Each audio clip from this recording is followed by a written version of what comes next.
Y'all know what time it is. Let's get into it. We are streaming live right now. Let me make sure. It is your girl V with Reality Recap here for your midday tea talk. It's still midday, right? Your midday tea talk on last night's episode of Life After Lockup. We are streaming live right now across Instagram, Facebook, and YouTube. Don't mind the glasses, guys. No, ain't nobody punching me in my face, okay? My eyes are just so tired. I was up late, and I think all of the computer screens, ring light in my face, phones, stand on top of the reality of it all. My eyes are just tired today, so they need a rest. They need a rest. So I am wearing my sunglasses today, so excuse me, but a diva's got to do what a diva's got to do. Now, let me make sure I can see everybody's chat. If you have thoughts on last night's episode, hi, Bionic Badass. Hi. But yes, if you have thoughts on last night's episode of Life After Lockup, let me know your thoughts. I personally thought that it was a dry episode, wasn't one of the best episodes, but it happens. Every episode can't be a knockdown, drag down fight, I guess. But we're going to get into all the things of last night's episode. Let me get my notes out. And let me put these phones on Do Not Disturb so they don't mess up my live.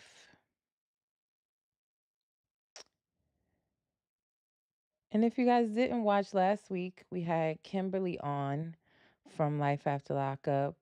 Kim is currently on the show with Joey and trying to get married. We saw them last night too, but I interviewed her last week. If you didn't see it, go to the link in my bio on Facebook or on Instagram. Click the YouTube channel. Make sure you like, share, and subscribe while you're over there, and you can watch the interview with Kim. Hey, Ro, thank you for checking in on YouTube. How are you?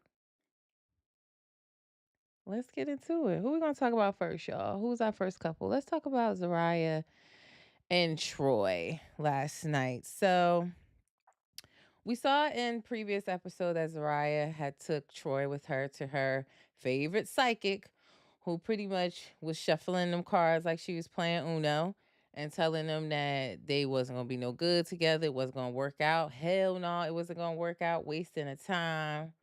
And Rose said, Daniel, run, Forrest, run. They up next. We're gonna talk about Daniel and Bianca next.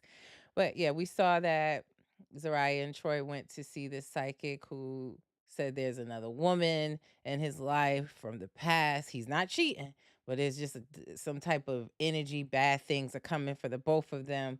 She automatically equates that to Troy as cheating on her. And the man said, Man, I've been locked up for 5+ years. I don't even know how to use a phone to be out here cheating. I'm always with you. Like, what are you talking about? I'm on house arrest. I got an ankle monitor. Um, she doesn't believe that. She thinks that something's going on and she's going to find out. She then goes to dinner at her parents' house and she reveals to them that she has been seeing a psychic. And we both know, both of Zariah's parents are pastors. They have their own church. The mother spoke about, she believes in psychics, and I mean, and knowing that she loves and believes in God, and that is the work of the devil. That is witchcraft. She don't have nothing to do with it. She don't want it around her. And damn, if after Zariah and Troy left their house, her parents' house caught on fire. I couldn't believe that. I literally wrote in my notes, the psychic did it. I don't know why. Don't ask me, but I did. And I was like trying to figure out, it took a while for us to understand how the fire even got started, but the father said, Zariah's father said it was an electrical fire. Z is saying that the psychic predicted this, and that she said a lot was coming for them. But she said for you, sis. She ain't say for your parents, your son, and your brother. Like, what the hell? But I kind of feel like she did open Pandora's box. And they tried to tell her, but I just hate that it happened to her parents and her son. Someone could have seriously got hurt. Luckily, no one did get hurt. Everyone made it out safe. That is the good thing. But they lost a lot of possessions and now living out of a hotel until they can, work with insurance to get their home back in order. It looked like a lot of the top floor burns, and you saw like clothes in the bed and stuff out on the ground, but it was just sad to see. Um, Z also did mention that she thinks that because the psychic forewarned her about all this stuff, that she must be right about what she said about their relationship. If she predicted that something bad was coming and this fire was coming, then she certainly was correct about Troy cheating. Rose said on YouTube, I thought the same. The parent was talking about it, talking about the psychic. Yeah, I just found that really, really eerie that after they saw the psychic and told the parents about him and they kind of were rebuking it, and then their house set on fire. That's kind of eerie. I was like, "Ugh, bad timing." But yeah, so Zariah is saying, well, Psychic was right about that. She must be right about Troy and this past woman and something going on. And Troy saying, but yo, yeah, I'm still sitting right next to you. I went with you to the psychic against my will. But she's feel like something going on. She can't place her finger on it.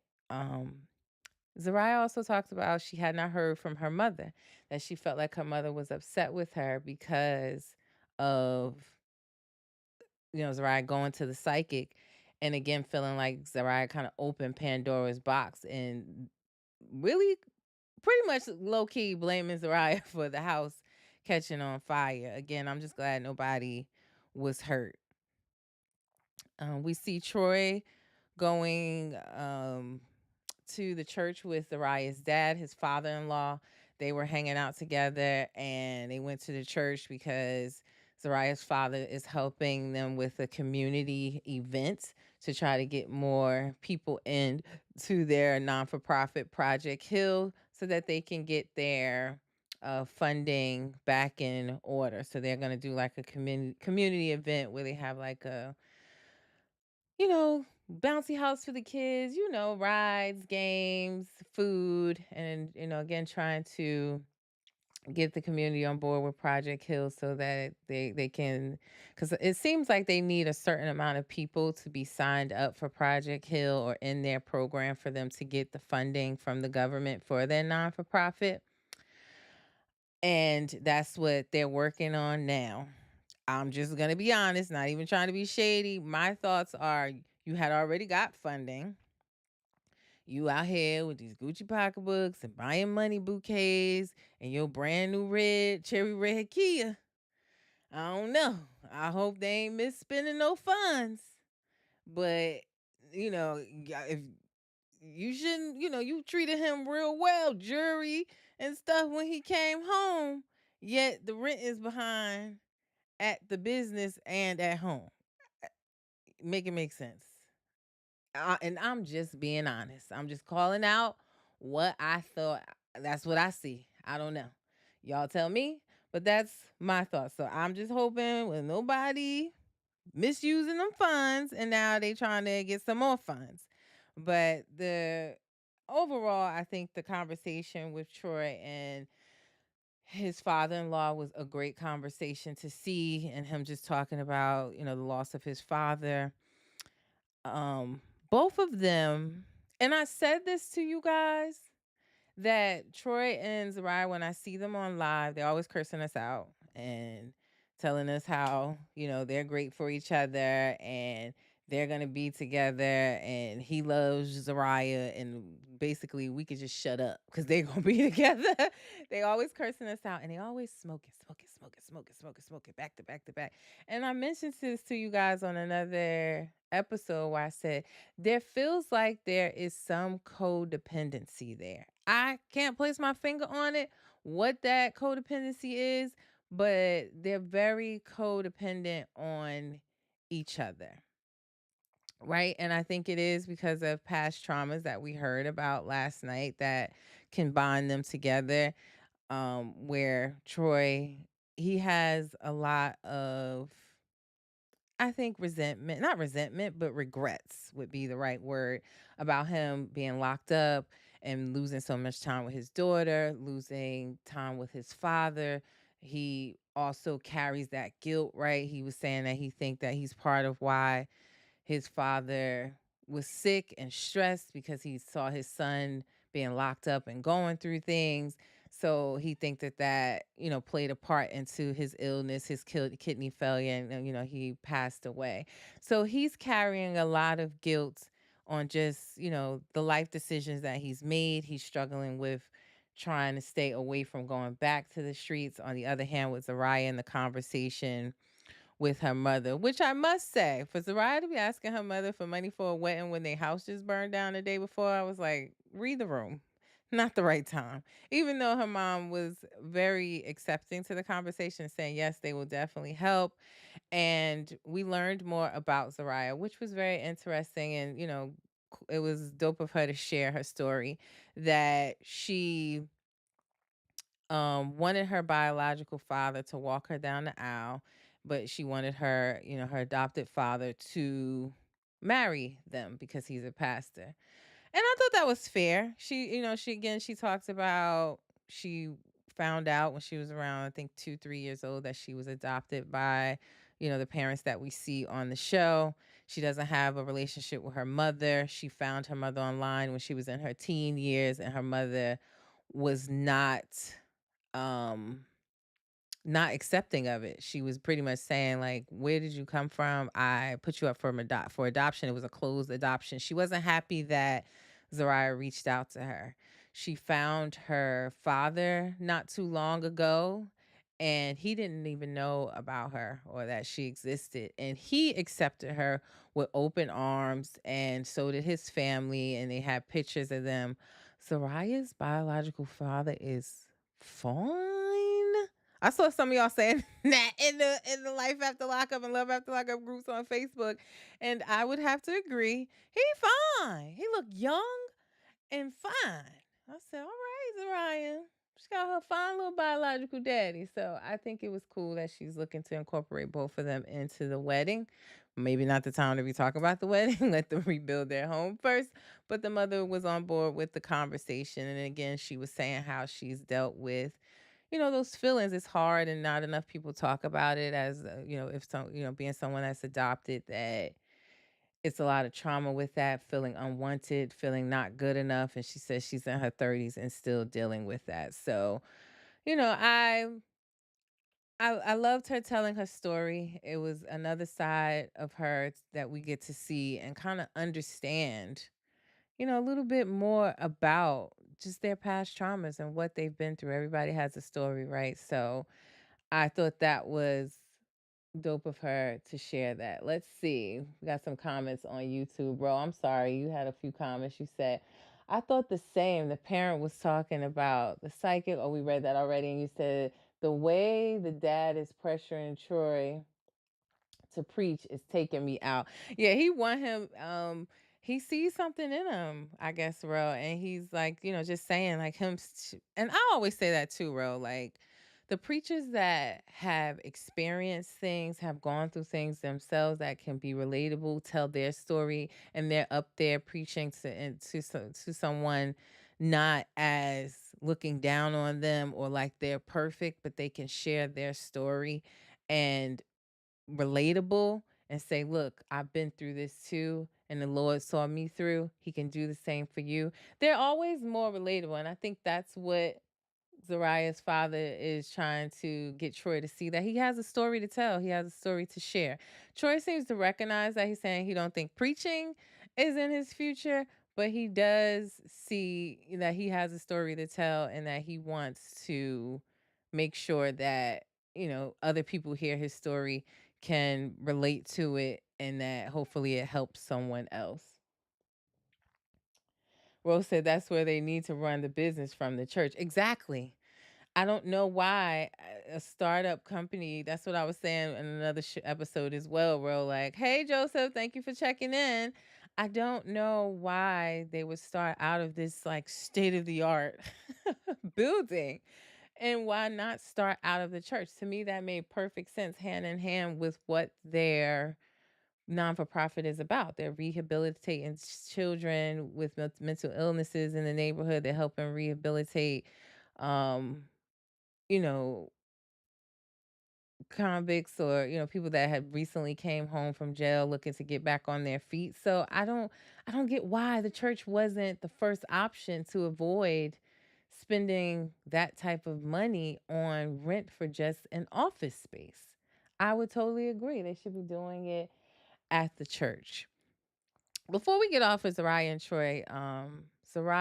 Troy have been going back and forth online all week with Troy's mom. They have a rocky relationship to say the least. Like some weeks they cool, some weeks Troy is apologizing to his mom and that's his mom for life. He loves her. The next week they're arguing back and forth. Cameron has been saying a lot of stuff about Zariah and Troy. Troy had recently put up that they brought a home together, that him and Zariah brought a home together. He was so happy. Karen's saying that they didn't buy the home, they renting, they 2 months behind on rent. She's saying that she's saying a lot of stuff. Let me just say that. She has her opinions on Zariah and alleging that she has STDs, that Zariah and Troy are addicted to drugs, that's why they're codependent. I don't know. She's been alleging a lot. Don't know what's true, what's not. It's like she's just spewing out stuff because she's mad with them. So I hope they can get back to a better space because at one point they were supposed to be having a THC gummy line come out called Black Karen, named after Karen. But she doing the same thing too on her live. Just like when they on live, they smoking, smoking, smoking. She doing the same thing on her live, smoking, smoking, smoking. I don't know. But they have been going back and forth all week. Karen's page is private, but she let me into her page. So I will be able to keep an eye on the back and forth. Finally, she accepted my friend request like yesterday. So I hit in a DM to see if she wanted to do an interview. I'll let y'all know if she gets back to me. I think I'm gonna reach out to Melissa and Louie too to see if I can do an interview with them, hopefully in the next couple of weeks if they say yes. So y'all look out for that. And thanks to Kim. I saw Kim in here on Instagram. I don't know if she's still here, but Kim from Life After Lockup, I interviewed her last week. Y'all can check that out on YouTube. She was just in here. So thank you for stopping by. I saw Shantae in here as well. Thank you for stopping by. Y'all know Shantae and True. She was just in here on Instagram as well. So thank you for stopping by. I'm trying to meet up with her for an interview. I'm trying to get on her schedule. She got a lot going on. She busy. But we've been chatting back and forth in DM trying to get that worked out as well. All right. Next up, we got Bianca and Daniel. And I'm going to tell y'all right up front, I'm tired of them. I am tired of talking about a cup of coffee every single week. I'm tired of it. Okay? And with Bianca, first of all, let me just get this off my chest. I want Bianca to cut her hair. Okay? I'm tired of seeing her flip them dead ends off her shoulder. I think that she would look so cute with a blunt bob and just get rid of I just want her to get rid of them split ends and that dead thin ass hair. I want her to cut it into a bob, cut off the negativity, and start anew. I That was on my heart to share with you guys. It was in my notes from last night's episode, and I had to get that off my chest. On top of the fact that I'm annoyed with them on this show. We've been talking about, hey, Batty, thank you for checking in on Facebook. It's true. That's why you laughing. Yes, those split ends. I want her to she would look so cute with a bob. Like, just keep that same little part and just cut it to like right here. Blunt little bob, you know, get like the girls and get it done. But yeah, I'm annoyed. I'm tired of talking about coffee. We've been talking about this cup of coffee for 3 weeks straight. Okay? Also, Let y'all in on a little secret. I seen a picture floating around. It was sent to my DMs. I can't say if it's old or if it's new. It looks new to me. And allegedly, I'm going to be honest, it looks like to me like she's pregnant in this picture. Again, I don't know if this picture is old or not, but she does have like one of those clip clamp things. And in her hand as if she was filming. Let me see if I can help y'all see this real quick because I didn't have time to put it up on the slides. Can you see that?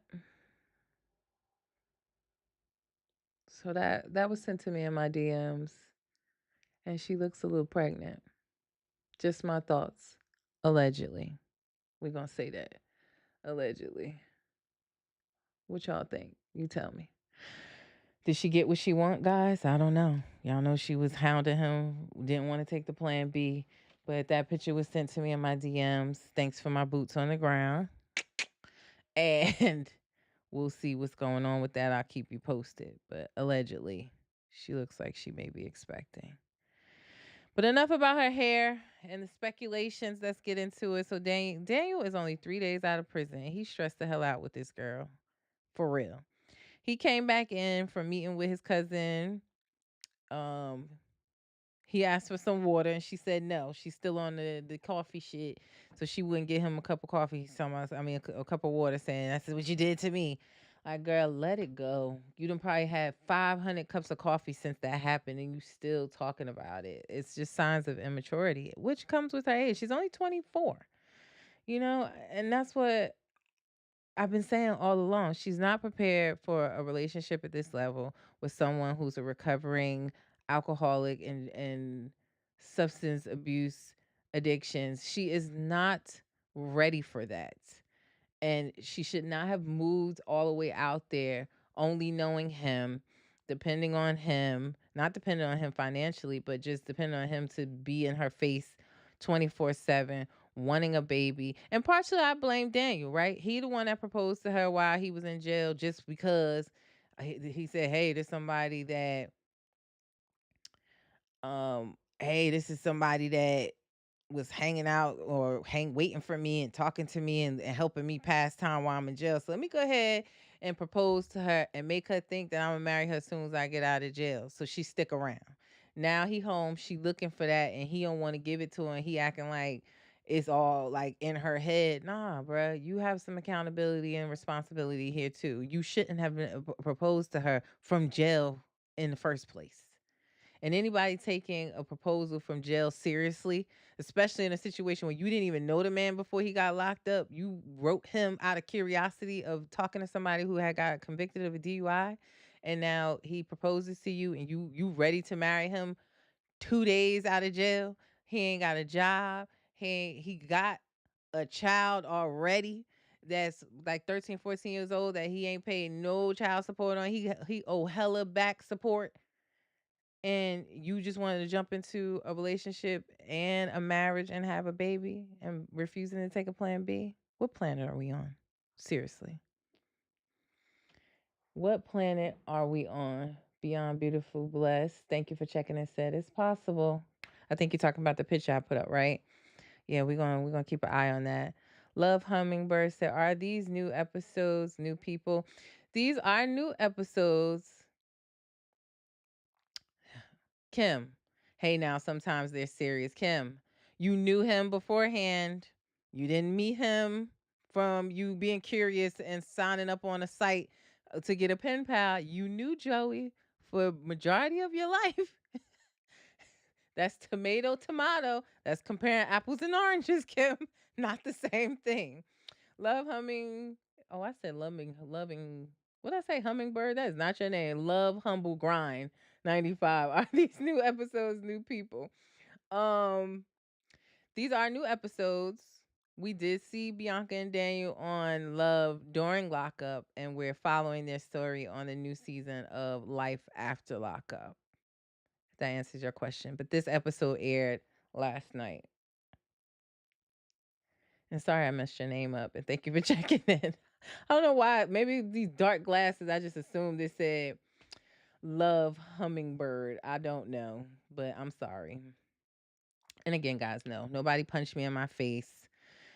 I'm just tired in the eyes. I don't know. I'm kind of scared, y'all, because I had LASIK surgery a few years ago. I can see really well, but at times from staring at the computer all week and watching TV nonstop, watching these shows to recap for y'all, and then working off two phones, the personal and the business phone, and then this ring light in my face 7 to 8 times a week, my eyes, they be feeling so weak and so tired. Plus, I was up to like 4 o'clock in the morning catching up on shows. And had to be up early this morning to take both my girls to dance and baton twirling classes. They are in hella activities. So I'm just letting my eyes rest because it's also my daughter's birthday weekend. Like, life is lifing. Sorry, had to share. So I'm just letting my eyes rest right now. And yes, Kim, thank you. I know I'm right. It's not the same situation. But yeah, Batty said, girl, she definitely gained some weight. No, for real. And her and the cousin are a little suspect. Seem like they feeling each other. Batty, I would have to agree with you. I was also shocked because, with Daniel returning home from the conversation with his cousin, and his cousin's name is Robert, he asked Bianca like, "Yo, did you tell him when y'all was together that you thought you had a problem with alcohol?" And she was saying, "No, he was very drunk. So were you. You got him drunk." Like, and you must have been drunk because they rolled that clip back where you did say that to him. And maybe you were too drunk to remember what you said. And he also asked her about, like, why would you talk to my cousin about your issues with our intimacy and our sex life? Like, why would you do that? And again, she's only 24 years old. She's laughing. She's not taking it seriously. She's not seeing how she's embarrassing him in front of the nation by saying, like, she said the man, she don't think the man know what a clit is. She said that he just kissed her a few times and want to stick it in. And it's bad enough you telling his cousin this, but you telling us that. Now, what if he turned around and did that to you? I don't think you would like it too much. If he said if you was dry as the Amazon, as the Arizona desert that y'all live in, would you like that? If he said that it smelled like fish, would you like that? So why would you do that to him? He's already in a place of he's been away from women for 5 plus years. This is his first time. He's getting out. Like, that is, and it's okay to communicate those things if you're not happy in your, your sex life. But those are things that you guys discuss together. Take us out the group chat. Okay. Beyond Beautiful Blessed, I don't think they're going to last. Both have to grow more. I mean, they are still together. I will say that, Beyond Beautiful Blessed, they are still together, and they moved into a new apartment. And I don't know if you saw it, if you just joined, but this picture was sent to me in my DM. I don't know if it's old. This is all alleged. These are just my thoughts, and the person that sent it to me was asking my thoughts. But it looked like, I didn't have time to put this up, but it looked like she might be pregnant. If you could see that, that's her. So I don't know. Alleged. I love my boots on the ground. They're gonna tell me when they see stuff. So I don't know. I don't think that they're a good match from what we're seeing. I don't know if they've grown miraculously since this show went off. But they are still together. They moved into a new apartment, and the streets are alleging that she may be pregnant. Kim no, but she ain't gonna tell us. She talked to her. She in here. She talked to her, but she ain't gonna tell us. So we just gonna have to wait and see. Now, Batty, back to what you were saying about Bianca and Robert seeming like they into each other. It was surprising to me that she said that, well, Robert agreed with me And he's married. I said, Robert's married. I didn't see that coming. Yeah, I know, Kim. I know. I know. But just know y'all heard it here first. Bloop. Anyways, I was very shocked to find out that Robert, Daniel's cousin, is married. The way he was looking at Bianca and just smiling, he looked like he wanted to run away with her and just take green tea shots with her forever. And he was like, and it was a little weird when he was in the parking lot, like, yeah, she said he not good at foreplay. I ain't good at it either. I just want to stick it in too. And I'm like, in her? Because that's what it's given. So I agree with you. And I was totally shocked and surprised to find out that he was married. I didn't see that coming. Where's his wife? How does she feel about this? I wonder. But they just can't seem to get past this coffee. They tried to, she was honest with him. They had the whole intimacy talk and how she's looking for more romance, more sensuality. He was honest saying, listen, I've been around dudes for 6 years and I ain't had no sex. So let me try to, I'm going to work on that. That's the conversation they should have had from jump. And they should have not involved us. I don't know. I don't know, Kim. Bianca is running from me. And I don't know why. Because I be telling this is a safe space. I'm going to tell you my thoughts. I'm going to keep it 100 with you. But I'm never out here to make you, you know, sad or anything. She follows me, Kim. She watches all my stories. But she never comes in here when I do these tea talks. Ever. She never comes in here. So she's always welcome to give us her side of the story, but I'm always gonna give it to you straight, no chaser. I'm gonna be honest with my thoughts. I ain't sugarcoating shit. That's the Sagittarius in me, and I can't change that. I'm working on it though, y'all. I promise I am. But yeah, so they have the conversation. Things seem to be going okay. They're gonna go out for a walk, and he grabs the ring in case things go well and he proposes to her. Because remember, he still has his ring that he brought when he was out with his mother and his father clothes shopping. And they get outside, and it's just a breakdown in communication, real talk. Like, and again, that's something they have to work on. But he's coming outside, he's nervous, he has a bit of PTSD, he's been closed in. And my father talked to me about that because my father did time a few times. And he talked to me about how, like, when you're locked up, like, the walls, he said he just woke up yelling because it just felt like one day the walls was closing in on his ears. Can you imagine? No windows, locked in. Not everybody gets to go outside every day, and you in there in this closed confined space looking over your shoulder for people trying to stab you, rob you, take your manhood, all types of stuff for over 5+ years, right? And he gets to go outside, all this open space, sky, you know things. He's been exposed to things that he hasn't been in years. He's only 3 days out. He has some anxiety.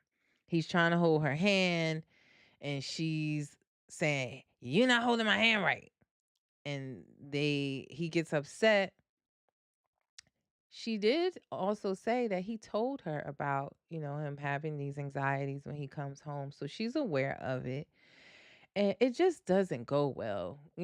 She's crying, he's walking away. And listen, I've been there. I tried a grown up relationship when I was 19. I told y'all that. I showed y'all this. Like, that rose right there is a man's name covered up. Okay? And you couldn't tell me nothing then. And we're not going to be able to tell Bianca anything now. If she thinks this is the man for her and that they're going to be together forever, we are not going to be able to change her mind. Okay? It's just as simple as that. But I will say, if they are going to be together, they got a lot of growing up to do. He has to get his life in order. She has to understand how to navigate living and being in a relationship with someone that is a recovering addict. All of these things can be triggers for him. And she has to be mindful of that. And that's what he was asking from her. He also seems to have some underlying anger and anxiety. Every time they argue or they have a disagreement, there's like he's keeping a rage inside that comes out in sweat. Granted, I get that they were outside, they were outside and they're in the Arizona heat. But even the last time they got into an argument, he raised his voice a bit. His entire shirt was soaking wet. He has anxieties, he has frustrations that he has to work through. Bianca, in my opinion, ran from her life in Florida, and that it's just going to follow you, baby girl. You cannot escape your past. So if she still has traumas with the accident that she was in, with the baby that she lost, you have to deal with those things in order for your relationship to work. I'm only saying that the relationship will not work if they continue how they are and what we're seeing on this show. If they're willing to grow, mature, and work on themselves individually and then work on their relationship together, then I see it working. Clearly, there's love.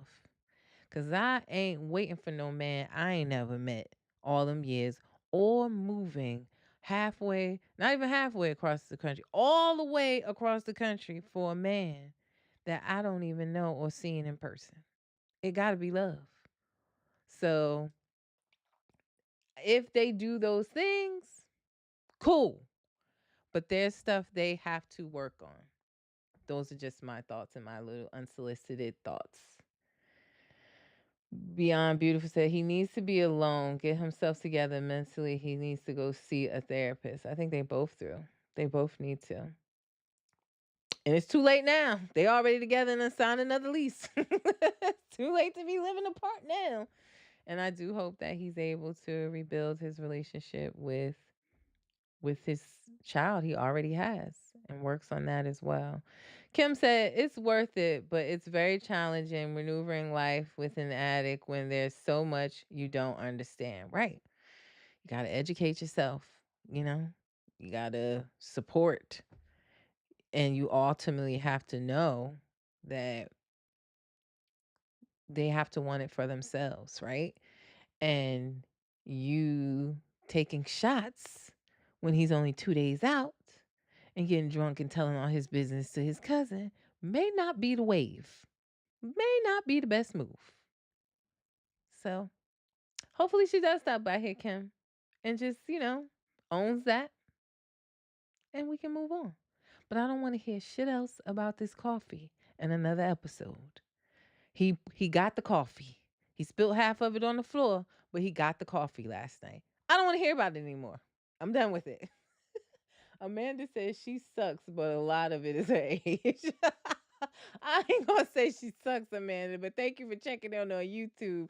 But she does have some growing to do. She's only 24. You can understand shit. I'm turning 40 in December. So been there, done that, got a t-shirt. I've done all of this. So again, there's no judgment. I'm just speaking my mind. I mean, I haven't done all of this, like I haven't been locked up, but yes, it was a different situation. Like, he was my boyfriend before he got locked up. We were living together, but I was 19. It was a lot with that and that lifestyle. And I told you guys before, I won't go into it. I thought that I could stay on the straight and narrow and work, and he be out in the streets and do what he was, and that we were living together and that it wouldn't intertwine into my life. And then, yeah, he was getting locked up and then out of jail. I gotta go bail him out. He getting in trouble, and my car that was registered in my name, they looking for me, like questioning me. Like it became a lot. So been there, done that, got a t-shirt. And you couldn't tell me nothing then. I moved out of my father's house because my father told me it wasn't gonna work out, and I told him he ain't know what he was talking about. But I was in search of something. That's what I was saying. There's always an underlying issue. I had just lost my mom like 2 months before, and here comes this man showing me all this affection and love. I was trying to fill a void that I needed to just work on myself and grow from and heal from. So that's what I'm saying. You gotta always take care of you first. You're no good to nobody else until you take care of yourself.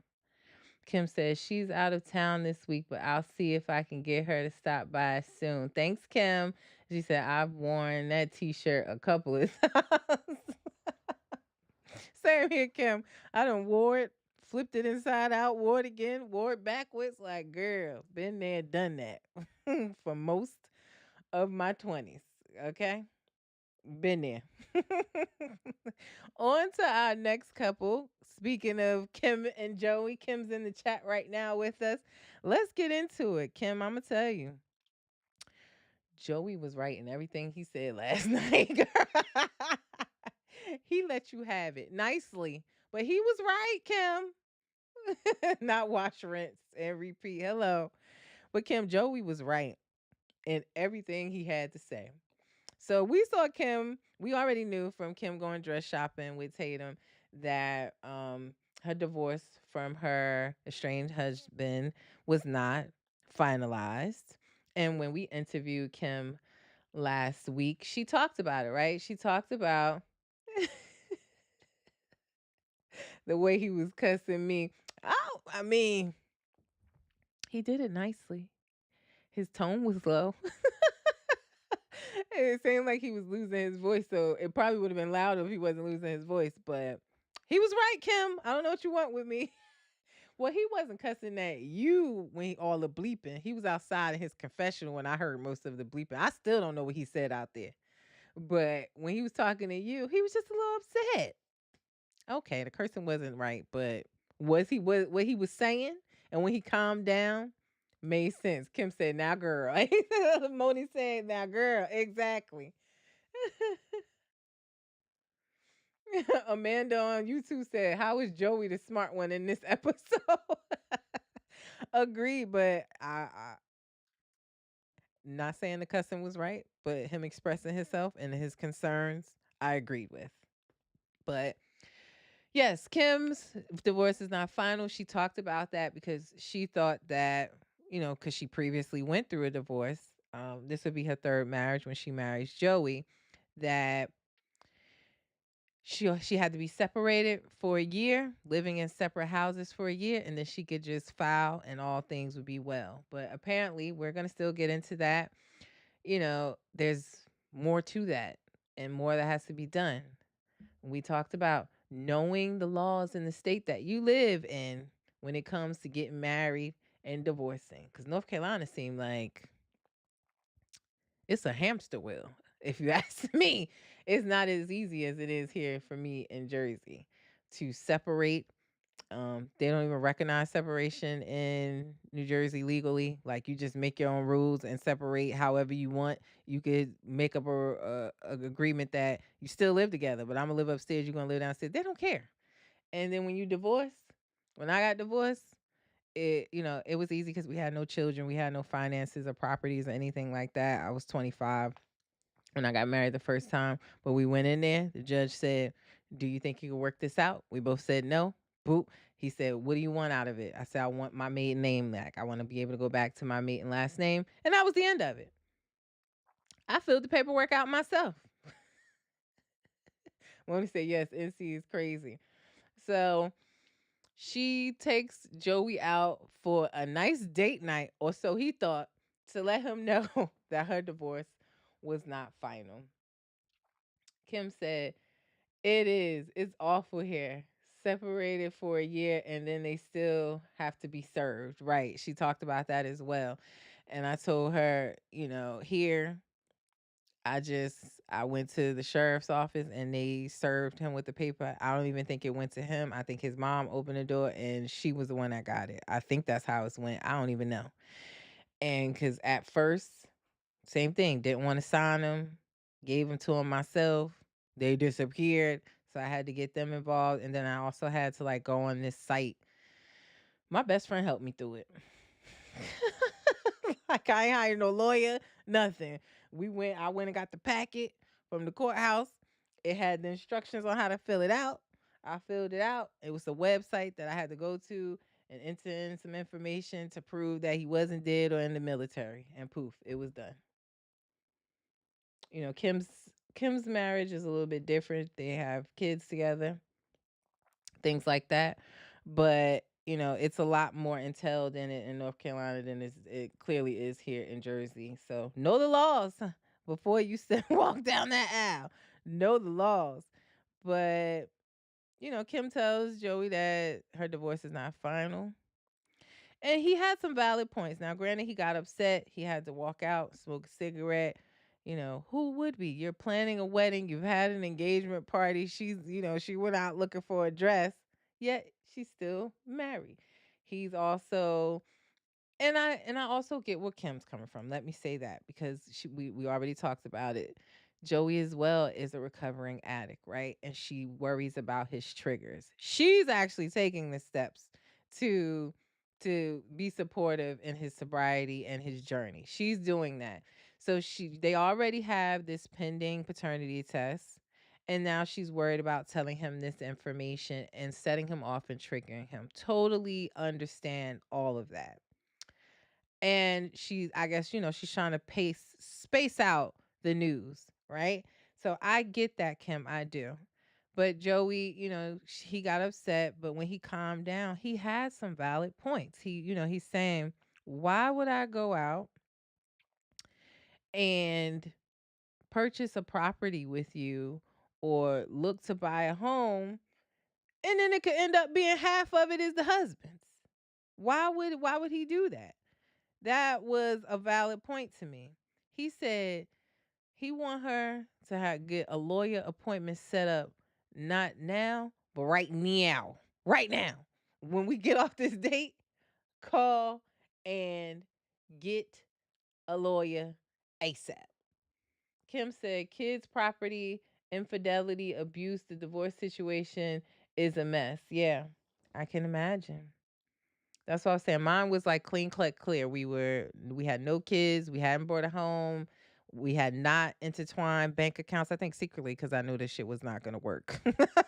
Like, be honest, right? I found a bracelet in his cup holder the night after we got married, and I spent my first night after the wedding arguing with him about where that bracelet came from because I had the car the whole day before. He came home that night during his bachelor party, took the car, and the next day after we got married and got in the car to go home after the wedding and the reception, there was a bracelet miraculously now in the cup holder. He's trying to tell me that that was a piece of the stripper's outfit, y'all. See what I'm saying? Like, one thing these men gonna try to do, not all of them, is embarrass you. So yeah, that's why I didn't have no bank accounts together, nothing, because I think I already knew it wasn't gonna work out. I already knew that. I made sure that the apartment that we were living in and all of that were things that I could move out of. It was in his name. Um, I just was careful about getting myself in too deep, and I wanted to make sure if I swiftly needed to get up out of it, I was going to be able to. And that's what I did. So my situation it was definitely more black and white than everything Kim has going on. And we have to remember that, right? Like, yeah, they were married, they have children together. Now we have this pending paternity situation involved. She has her proof of verbal, physical abuse, and everything going on there, or just abuse. We'll just say that, she has her proof. So there's a lot involved in her situation that she definitely needs a lawyer. Number one, she can't rely on her best friend like I did, and it may take some time to resolve. But yeah, Joey said, get a lawyer right now. Like, not now, right now. He had some valid points. And I also was thinking, Kim, listen, he's saying, like, you checking up on me, worried about what I'm doing, but you the one holding information from me. And that also made a lot of sense. Kim said Joey was right. He was 100% right. His concerns were all valid. And you acknowledged that. You apologized and you guys were able to move on. That was dope to me. But listening to him, understanding his views, him calming down and telling you his feelings and expressing himself, it started off as a bad conversation, but it didn't end that way. But yeah, Kim, you out here buying them Apple Air tags and stuff, and you the one holding the secrets. But I get it. You also bought the air tags as a precaution to see where he's going because again, you were worried about his sobriety. So I'm gonna give you that. But girl, how much you spend on them Apple Air tags? I forgot to ask you that in our interview because you had a whole bunch of them. I don't know how much they cost. Are they like $20 a piece? Because that could have went towards these lawyers' fees. For real. But yeah, it was a good conversation. It started off a little rocky, but they were able to work it out. And that's signs of a communicative relationship. Moni said they're cheap. Okay. How cheap? Because she had like 10 of them. Kim said that was huge too. Joey had a hard time at first with emotions and communicating. It was a big stepping stone to be able to sit and have that conversation. I believe it. That's what I said. I commend both of you. You didn't get mad because he got upset and shut down and just started, being smart. Like $20. All right, Moni. But she had like five, six, seven, eight, nine, 10 of them. That could at least went towards the retainer of the lawyer. He said air tags are cheap. I didn't spend more than $100. Okay. All right, girl. I want to get some ample air tags for my kids, but I don't let them out of my sight. So only when they're in school, but we still pick them up and everything.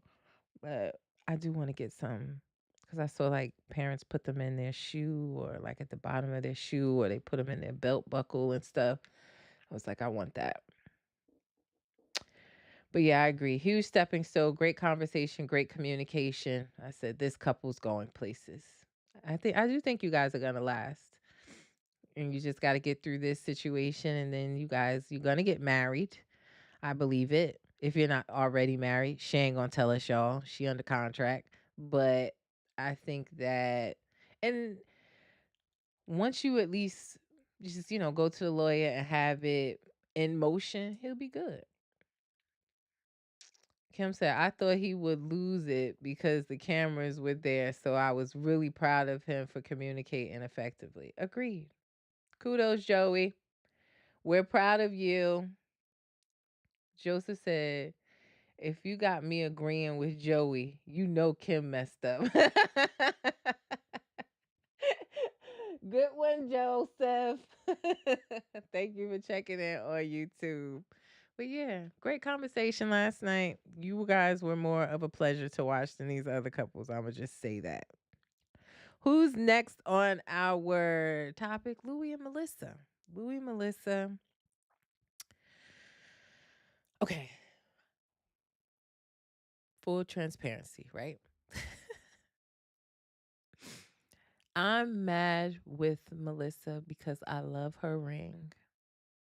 And I feel like she's not grateful for all the things Louis is doing and trying to do. I love my husband, but when we got married, we weren't where we are now financially, right? He wasn't able to get down on one knee and give me no huge rock. And I chose love and the care and the support and the communication and the patience that my husband took with me and still does over finances. I'm glad where we are now, still not where we want to be. I still want I want this podcast to flourish and take off. Lord, I put that into the air every single day. He is starting, he has a business he's working on. So this is my ring, guys. Full transparency, if you can see that. It's a David Yurman ring. I met my husband when we were both working part-time at Bloomingdale's, and he gave me this ring as a Valentine's Day gift years before we got married, and it's still the ring that I wear. So I have beef with Melissa because I told you I keep it 100 here. And she said, "That's beautiful. Thank you."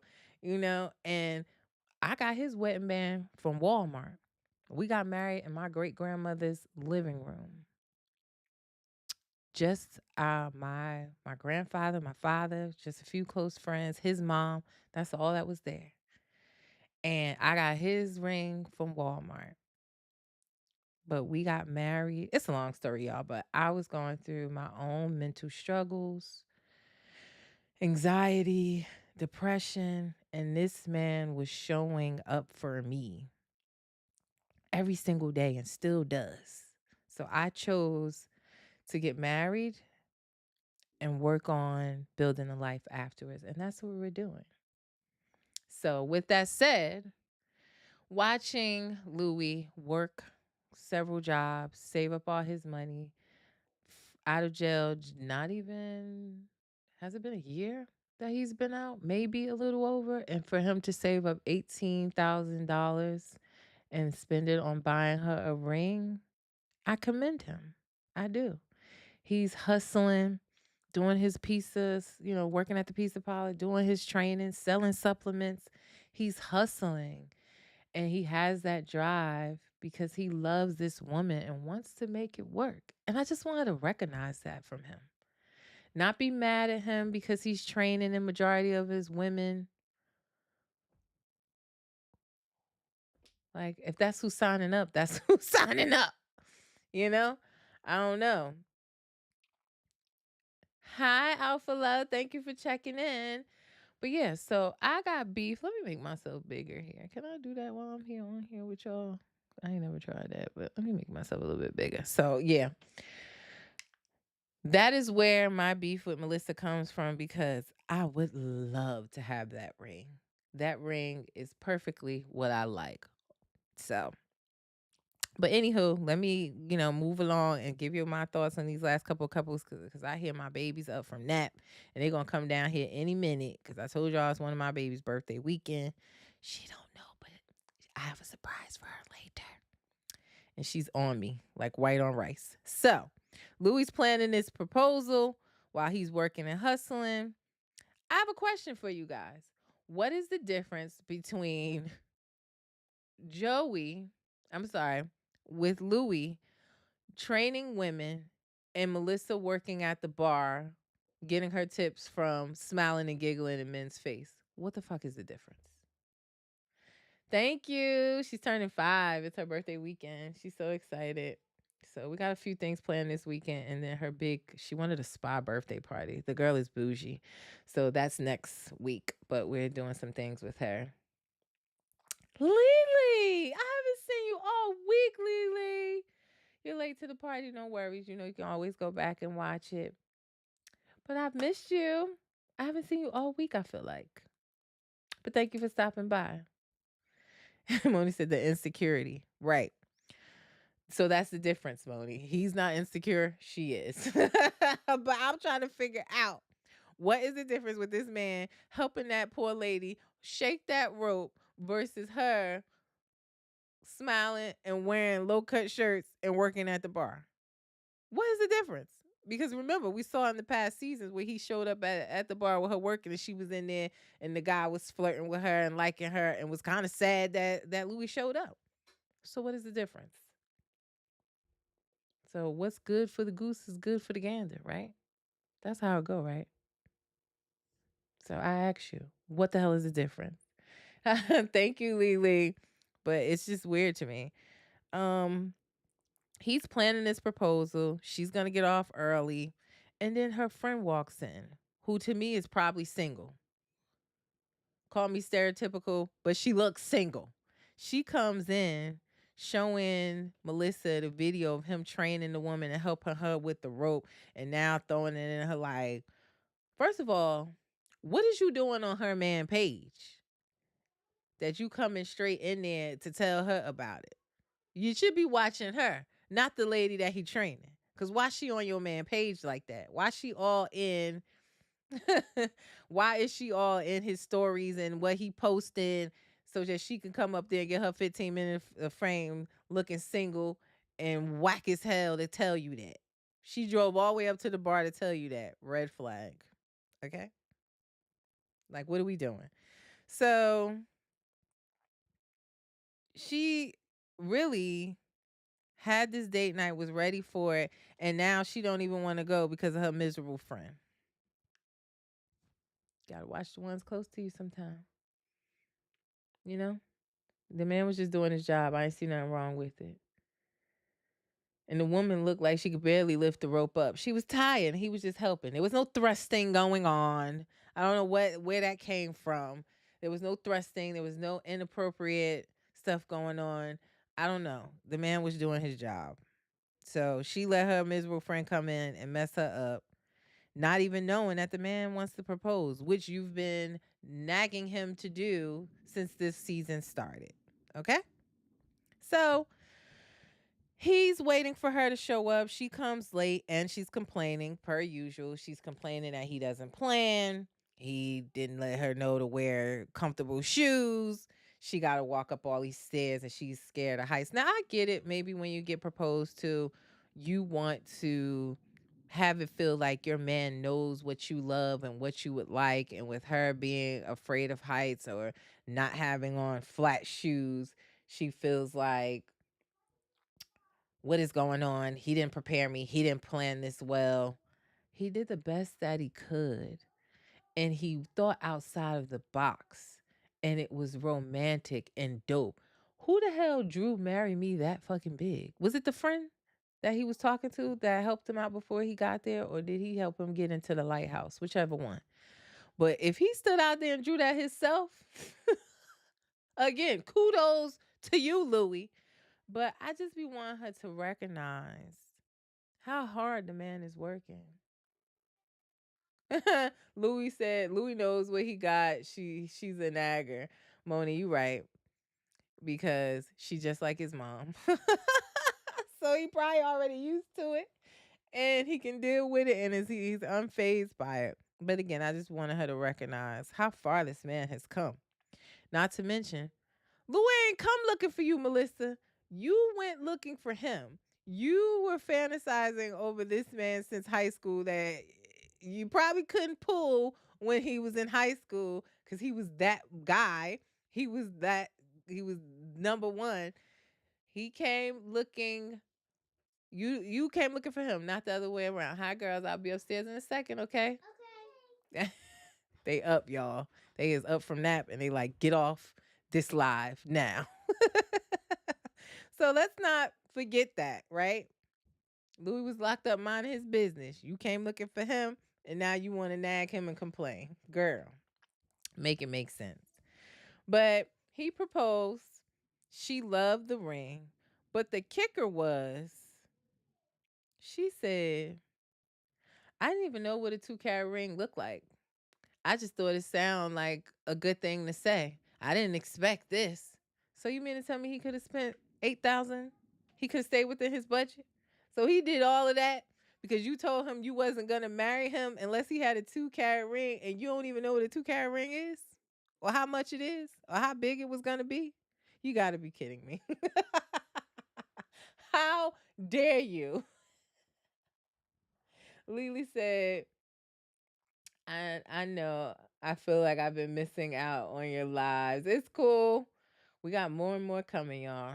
Speaking of that, real quick, I got lives coming. I have to recap for you guys. Bell Collective, which premiered last night. Love and Marriage Huntsville, which is premiering tonight. Their mid-season premiere is coming back. I put sneak peeks for you of all, the episode up. So I'm gonna try to recap both of those tomorrow for you, but we're gonna have to do it early, y'all, because I love football. So I'm gonna have to work out that schedule. And then Monday, you guys look out for the recap of Real Housewives of Potomac. Potomac about to kick up, y'all. It's about to kick up.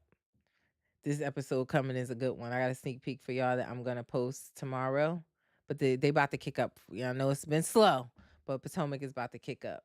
But yeah, this girl ain't even know what a 2 carat ring was. He went through all of that for nothing, and probably could have stayed within his budget. And she was gonna say yeah anyway. She was begging him to propose. She wanted the proposal. She was nagging him to propose. She went looking for him. It could have been a 1/2 carat ring. She was still gonna say yeah, but she got what she asked for, and that is what she has to remember. You asked for something. He worked towards it. He made it happen. Kudos, Louis. Kudos. Lily said, I didn't like Melissa's friend being an instigator. Me neither. Because it seemed like you on Louis page more than the people that he training. For you to see that and get in your car and drive all the way up to the bar. It was giving miserable. But I just couldn't believe she didn't even know what a 2 carat ring is. I said, my Lord. What a waste of his time and money. But I hope it works out, and congratulations to them. Last, Brittany and Key Rock. I ain't got a whole lot to say about Brittany and Key Rock because I told you I'm annoyed with them as well. For them to plan to go to Texas without getting the proper approvals first, that makes absolutely no sense to me to begin with. I don't even know why we're here. And they have decided to elope because they feel that that would give them a better chance to be able to live together and move to Texas and be approved by the state of Texas to be paroled there. Now, Key Rock is actually off of parole. It's Brittany who's still on and can't seem to get off. She owes some money back, restitution. She's trying to do a payment plan for that, give them a large chunk and do a payment plan for the rest. They ain't hearing it. They ain't trying to release her. So she's the one stuck. So they come up with this plan to get married. I mean, they're already engaged anyway. They were waiting to have a big wedding. And they said, you know what? We can still have the big wedding later. Let's just elope. And that should help your chances of being able to move to Texas. And Bianca decides to, oh, I keep saying Bianca, Brittany. Brittany decides that she is going to call her parole officer and ask about their thoughts on her getting married. The parole officer warns her that it's not a good idea to get married, being that you've already filed, you got denied, and all of a sudden you get married. They're going to look at it like you're doing something fraudulent to claim a family member and be able to move to Texas. So now she has reservations. She doesn't tell Key Rock. He's asking her the morning of the wedding, are you okay? Is everything all right? She looking miserable in the face. You could clearly tell something's wrong. He knows her very well and knows that her energy is off. She waits till she do her makeup, put on her lashes, put on her dress, buy this dress. He get dressed in his suit, got their, the person they're living with coffee, which I love that he calls her cough drop. I thought that was so cute. His mentor. But do all that, and then you wait till you in front of the pastor or the preacher, or I don't know what he was, that will, that's supposed to get y'all married, to say, wait, I gotta tell you something. Are you for real? So I was annoyed with them already for not having everything. Hey, D Candy, thank you for checking in. I was annoyed for them not having their ducks in a row before they even decided to start renting an apartment out in Texas, get a job out in Texas, end the lease in Virginia, and pack up all your family. You did all of that before you had approval. What are we doing?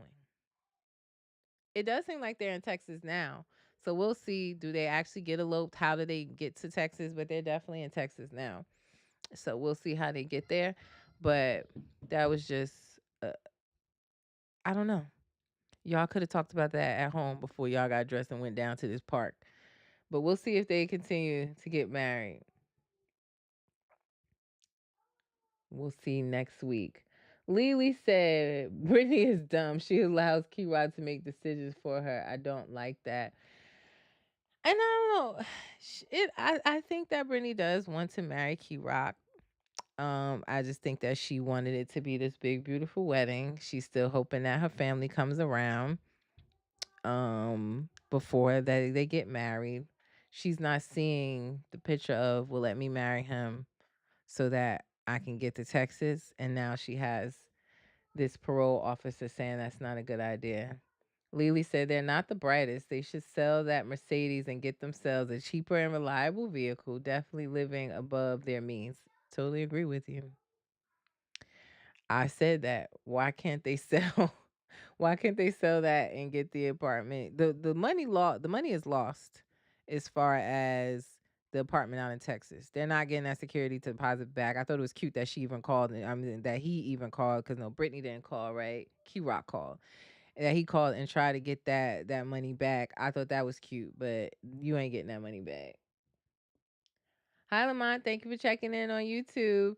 But right, I said that. Why don't they sell that? Get a cheaper car.